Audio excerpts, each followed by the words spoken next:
मेरा नाम पंकज है। मेरी उम्र 31 साल है। मैं अपने माँ बाप का इकलौता बेटा हूँ। मेरे पापा का बहुत पहले ही देहांत हो गया था। तब से मैंने और मेरी माँ ने अकेले ही ज़िंदगी गुजारी है। मेरे पापा की मृत्यु के वक्त मेरी उम्र 8 साल थी। मेरी माँ को मेरे पापा से बहुत मोहब्बत थी। इसलिए उन्होंने दूसरी शादी नहीं की और सारी ज़िंदगी अकेले गुजार दी। मेरे पापा सरकारी नौकर थे। उनके बाद उनकी पेंशन से हमारा गुजर बसर अच्छा हो रहा था। मेरी माँ का संबंध एक अच्छे खाते पीते घराने से था। मेरे ननिहाल वालों ने मेरे पापा के गुजर जाने के बाद हमारी बहुत मदद की। उन्होंने मेरी माँ को कभी अकेला नहीं छोड़ा था। मेरी एजुकेशन के खर्चे खुले दिल से उठाए थे। मैंने अच्छी एजुकेशन हासिल की और एक प्राइवेट कंपनी में जॉब कर ली। मैंने अपनी माँ की जिम्मेदारी खुद उठा ली। हमारे अलावा हमारे घर में एक पुरानी नौकरानी की बेटी भी रहती थी। उसका नाम सुनीता था। सुनीता की माँ चंपावती मेरे ननिहाल से आई थी। मेरी माँ की तबीयत खराब होने पर उसे हमारे घर भेज दिया गया था। तब सुनीता सिर्फ 6 साल की थी। इसके बाद से चंपावती हमारे घर पर ही रही और आखिरी वक्त भी हमारे साथ ही गुजारा। चंपावती को दिमाग का कैंसर था, जिसकी वजह से वो सुनीता को अकेला छोड़ गई। जाते जाते चंपावती ने सुनीता को हमारे हवाले कर दिया। तब से लेकर आज तक सुनीता हमारे घर का फर्द बनकर रही। लेकिन मेरी माँ को वो बिल्कुल भी पसंद नहीं थी। वो उसे कभी भी घर का फर्द मानती ही नहीं थी। उनकी नज़र में वो 2 टके की नौकरानी ही थी। सब सुनीता को प्यार से सोनी कहते थे। वो सोनी की चंचल तबीयत से हमेशा भड़क जाती थी और बात बात पर सोनी को बहुत जलील करती थी। वो उसे हमेशा ये याद दिलाती थी कि वो एक नौकरानी और हमेशा नौकरानी ही रहेगी। माँ के उलट सोनी के साथ मेरी अच्छी दोस्ती थी, जो मेरी माँ की नज़रों से छुपी हुई थी। अगर मेरी माँ को पता चल जाता कि मैं सोनी से हमदर्दी करता हूँ, वो या तो मुझे घर से निकाल देती या सोनी का ही कत्ल कर देती। सोनी जब भी परेशान या उदास होती तो मैं उसका दिल बहलाता और उसे तसल्ली देता कि सब कुछ ठीक हो जाएगा। मैं सोनी का इकलौता दोस्त और हमदर्द था, जिससे वो अपने दिल की हर बात करती थी। चंपावती जब तक जिंदा थी वो स्कूल जाती रही। उसने हाई स्कूल कर लिया था, लेकिन इसके आगे पढ़ने की परमिशन उसे माँ ने नहीं दी थी। मुझे आज तक मेरी माँ की सोनी के लिए नफरत की वजह समझ नहीं आई थी। मैं नहीं जानता था कि वो सोनी से क्यों इतनी नाराज रहती हैं, जबकि सोनी दिल की बहुत अच्छी लड़की थी। वो जितनी सुंदर थी उतना ही उसका दिल सुंदर था। वो मेरी माँ की बहुत इज्जत करती थी। मेरी माँ के इतना जलील करने के बाद भी उसने कभी उफ तक नहीं की थी और ना ही पलटकर जवाब दिया। उसने कभी भी माँ के बर्ताव का बुरा नहीं माना था, बल्कि हर वक्त माँ की सेवा में लगी रहती थी। मुझे सोनी पर बहुत तरस आता था और इसकी बर्दाश्त पर हैरत होती थी। वो बाहर की दुनिया से बिल्कुल अनजान थी। उसे किसी चीज़ की भी खबर नहीं थी। उसकी दुनिया सिर्फ मेरी माँ थी। वो सिर्फ मेरी माँ को खुश करना चाहती थी और पूरा दिन इसी में लगी रहती थी। कभी वो मेरी माँ के सर में तेल लगा रही होती, तो कभी वो अपने उनके पैरों की मालिश कर रही होती और कभी उनके बालों में कंघी कर रही होती। उसकी इतनी सेवा के बाद भी मेरी माँ का दिल उसकी तरफ नस नरम नहीं होता था। वो फिर भी उसे बहुत बेइज्जत करती थी और कभी कभार तो उसे मारने भी लग जाती थी। तब वो बहुत दुखी हो जाती थी। हमारे घर में 3 कमरे थे, एक किचन और एक बरामदा। बरामदे में पहले चंपावती और सोनी रहा करती थी, लेकिन चंपावती के बाद माँ ने सोनी को वहां से निकाल दिया। अब सोनी किचन में ही जमीन पर बिस्तर लगाकर सोती थी। मुझे उसे देखकर बहुत तरस आता था और दुख होता था। मेरी माँ इतनी अच्छी लड़की के साथ इतना बुरा सलूक क्यों करती हैं। मैं उनसे जब भी सोनी के बारे में बात करता या उनसे कहता कि वो बेचारी इतनी अच्छी है, आप उसके साथ ऐसा ना किया करे, तो मुझे भी बेइज्जत करके रख देती थी। इसलिए मैं भी उनसे डरता था और कभी सोनी की तरफदारी नहीं करता था। एक दिन सोनी की तबीयत ठीक नहीं थी। उसे बहुत तेज बुखार था और वो खाना ठीक से नहीं बना पाई थी। माँ ने उस दिन उसे चिमटे से बहुत मारा था। मुझे उस दिन माँ के बर्ताव पर बहुत दुख हुआ और सोनी पर बहुत तरस आया। मेरे सामने इतना जुल्म हो रहा था और मैं कुछ भी नहीं कर पा रहा था। दुख की बात यह थी कि जुल्म करने वाली औरत मेरी माँ थी और मैं माँ के खिलाफ नहीं जा सकता था, लेकिन जुल्म के खिलाफ जरूर जा सकता था। मैंने सोच लिया कि सोनी जैसी सीधी सादी और अच्छी लड़की को माँ के जुल्म से बचाकर ही रहूंगा, और मैंने एक फैसला कर लिया जिस पर मेरी माँ मुझसे नाराज हो गई और सोनी से और ज्यादा गुस्सा हो गई। मेरा सब कुछ ठीक करने का फैसला मुझे उल्टा पड़ता नजर आने लगा। माँ ने सोनी पर जिंदगी और तंग कर दी। अब सोनी को बात बात पर न सिर्फ जलील करती थी, बल्कि उसे मारने भी लग जाती थी। इसलिए उसने मेरे आगे हाथ जोड़ दिए और कहा कि मैं उसका भला ना करूं। मेरा भला करने की वजह से उसे पहले ही से ज्यादा जिल्लत सहनी पड़ रही थी। मैंने माँ से कहा कि अगर वो मेरी बात नहीं मानेंगी तो मैं घर छोड़कर चला जाऊंगा और सोनी को भी अपने साथ ले जाऊंगा। धमकी काम कर गई और मेरी माँ ना चाहते हुए भी मेरी बात मान गई। मेरी और सोनी की सादगी से शादी हो गई। सोनी अब उनकी नौकरानी नहीं, उनकी बहू थी। मुझे यकीन था कि अब वो सोनी पर पहले जैसा जुल्म सितम नहीं करेंगी और उसे बहू मानकर इज्जत देंगी। सोनी जैसी पत्नी की इच्छा हर मर्द को होती है। वो बहुत आज्ञाकारी पत्नी साबित हुई। मुझे खुशी हुई कि मैंने एक अच्छा फैसला किया है। लेकिन किस्मत ने मुझे सोनी का साथ ज़्यादा देर तक नसीब नहीं किया। मुझे कंपनी वालों ने 5 साल के लिए बाहर भेज दिया और यूं मैं सोनी को और माँ को सोनी के भरोसे छोड़कर परदेश चला गया। मुझे यकीन था कि माँ अब सोनी के साथ अपना व्यवहार बदल लेंगी, क्योंकि वो अब सोनी के रहमो करम पर थीं। सोनी पर मुझे दिलो जान से यकीन था कि वो मेरी माँ का बहुत ख्याल रखेगी। मैंने सोनी को पैसे भेजे तो उसने मोबाइल खरीद लिया, जिससे हमारे फासले कुछ कम हो गए। लेकिन पता नहीं कैसे सोनी का मोबाइल टूट गया और उसके साथ ही हमारा संपर्क भी टूट गया। मैं माँ के फ़ोन पर जब भी सोनी से बात करने की कोशिश करता तो वो कामों में बिजी होती या घर से बाहर होती। लेकिन मुझे याद था कि सोनी की कोई सहेली नहीं थी, वो तो घर से बाहर निकलती ही नहीं थी। तो अब क्यों निकलती है, ये बात मुझे अजीब लगी थी। सोनी मुझसे बात करने की कोशिश ही नहीं करती थी। माँ कहती थी सोनी बहुत बदल गई है, वो अब उनकी सेवा भी नहीं करती है और ना ही उनकी कोई बात मानती है। मैं सोनी की तरफ से बहुत ज़्यादा परेशान होने लगा। मुझे सोनी के चरित्र पर बिल्कुल भी शक नहीं था, वो मेरी नज़रों के सामने बड़ी हुई थी। एक दिन माँ ने बताया कि सोनी पूरा दिन घर से बाहर गुजार कर आई है और जब वापस आई तो उसके हाथ में बहुत सारे शॉपर्स थे जो वो अपने कमरे में ले गई थी। माँ के पूछने पर उसने बहुत बदतमीजी से जवाब दिया था। माँ ने कहा कि सोनी की तबीयत खराब रहने लगी है, शायद उम्मीद से है। माँ की बात पर मेरी जान निकल गई थी। मेरी सोनी ऐसी तो नहीं थी। मैं माँ की बातों से बहुत ज़्यादा परेशान रहने लगा था। मैं वापस आकर सब कुछ ठीक करना चाहता था, लेकिन मुझे छुट्टी ही नहीं मिल रही थी। मैं सोनी से बात करना चाहता था। मैं उससे पूछना चाहता था कि वो ऐसा क्यों कर रही है। 5 साल मेरा कॉन्ट्रैक्ट पूरा होने पर मुझे छुट्टी मिल गई। मैंने जल्दी से सामान बांधा और बिना बताए इंडिया आ गया।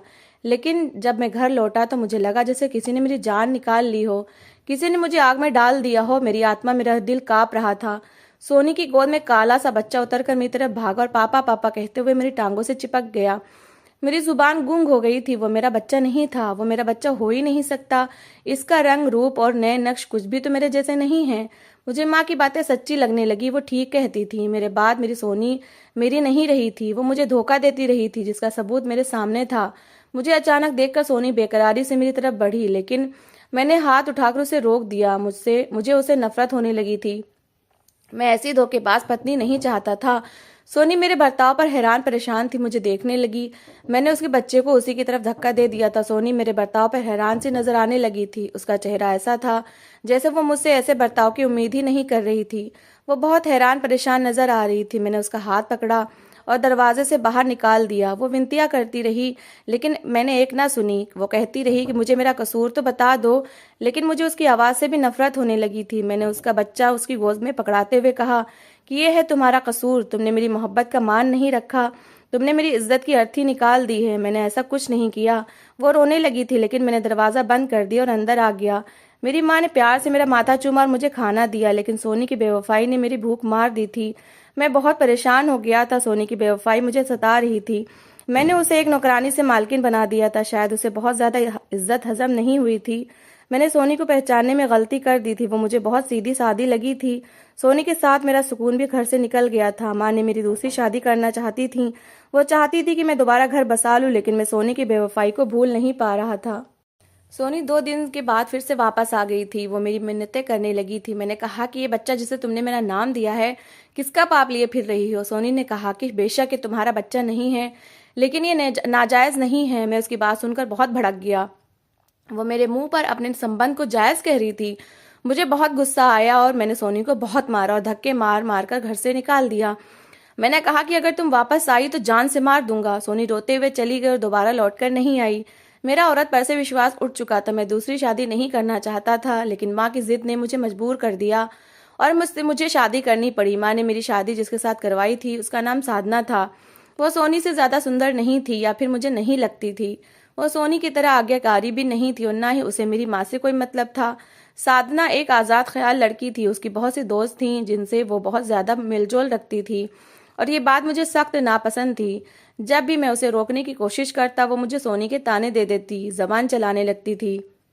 एक दिन जब मैं अपने ऑफिस से वापस आया तो देखा कि साधना मेरी माँ के साथ बहुत बदतमीजी कर रही थी और मेरी माँ से जवाब भी नहीं बन पा रहा था। मैंने साधना को रोका तो उसने मुझसे भी बदतमीजी से जवाब दिया। गुस्से में आकर मैंने उस पर हाथ उठा दिया तो वो घर से छोड़कर चली गई। मैंने माँ से कहा कि आप सोनी को तो बहुत बातें सुनाती थी, लेकिन साधना को तो आपने एक जवाब नहीं दिया। माँ चुपचाप सर झुका लिया और उदास होकर अपने कमरे में चली गईं। साधना ने वापस ना आने की जिद पकड़ ली थी और अब मेरी जिम्मेदारी भी मेरी माँ के ऊपर आ गई। मैं जब अपनी माँ को काम करते देखता तो मुझे सोनी की याद आ जाती थी। वो जैसे मेरी माँ का ख्याल रखती थी, मेरी माँ को उठकर पानी भी नहीं पीने देती थी। सोनी को याद कर करके उससे बहुत नफरत होने लगी थी। उसने हमारे एहसानों को बदला ऐसे चुकाया था कि हम शर्म से सर भी नहीं उठा सकते थे। लेकिन मैं अक्सर सोचता था कि वो बच्चा आखिर किसका है, उस बच्चे का बाप कौन है। मुझे उस बच्चे के बाप को जान से मार देना चाहिए था जो मेरी सोनी को बहकाकर गलत रास्ते पर ले गया था। लेकिन मुझे कुछ भी नहीं मालूम था, मैं बस नफरत की आग में जलता रहा था। मैंने कामवालियों का बहुत पता किया लेकिन कोई भी भरोसेमंद नौकरानी नहीं मिल सकी। मैं अपनी माँ की इस उम्र के हिस्से में काम नहीं करवाना चाहता था। एक दिन मैं ऑफिस जा रहा था कि जब रास्ते में मेरी नज़र सोनी पर पड़ी। वो सड़क के किनारे गजरे बेच रही थी। मेरा दिल उसकी हालत को देखकर बहुत दुखा, मुझे उस पर बहुत तरस आया था। लेकिन जैसे ही मेरी नज़र उस बच्चे पर पड़ी तो मेरा खून खौलने लगा और मैं वहां से जाने लगा। तभी सोनी ने मुझे देख लिया और मेरी तरफ भागने लगी। मैंने गाड़ी की स्पीड तेज की और वहां से चला गया। मैंने सोनी को तलाक नहीं दी थी ताकि वो किसी और से शादी ना कर सके, वो मेरे साथ ही बंधी रहे। सोनी की हालत देखकर मुझे बहुत गुस्सा आ रहा था। अब उस बच्चे का बाप कहाँ मर गया था जो सोनी और उसका बच्चा ऐसे सड़कों पर धक्के खा रहे थे। मैं सोनी से पूछना चाहता था, क्या मुझसे अच्छा था वो इंसान जिसके लिए तुमने मुझे धोखा दिया?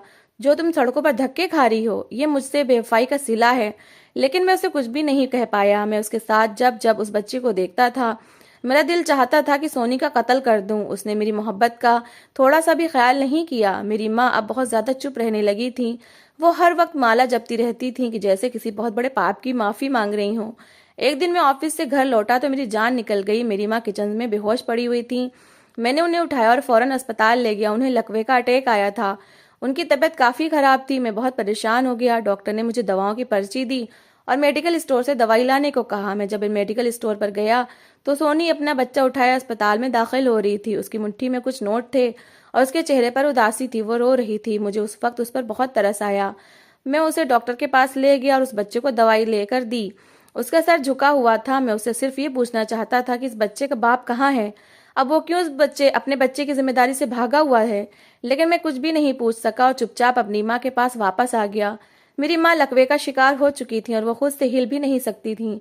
मैंने एक फुल टाइम नर्स रख ली थी लेकिन कोई नर्स भी दिन रात रुकने को तैयार नहीं थी। मुझे बहुत फिक्र हो रही थी।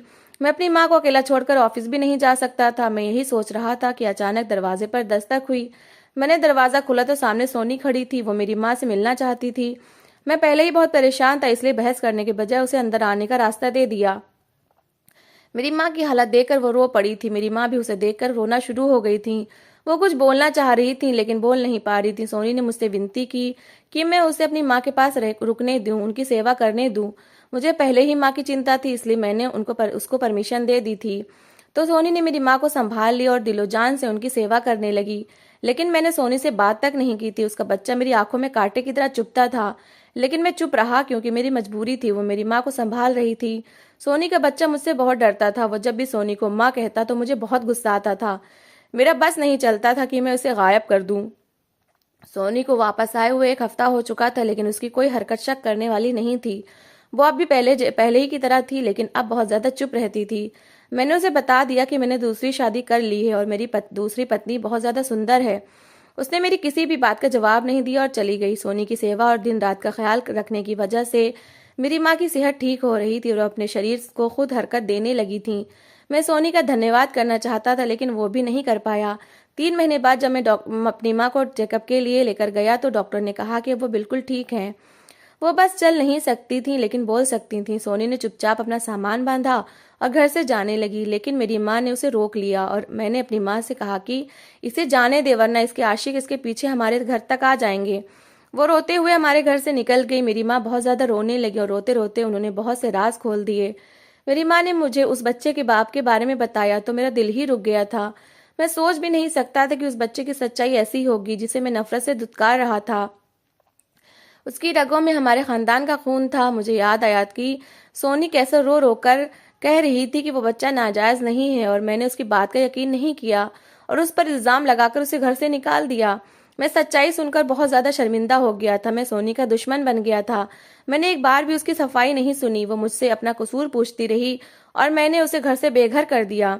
मैंने सोनी की अच्छाई और रहमदिली को उसी के गले का फंदा बना दिया। सोनी अच्छी और वफादार थी और मैंने उस पर तरह तरह के इल्ज़ाम लगा दिए थे।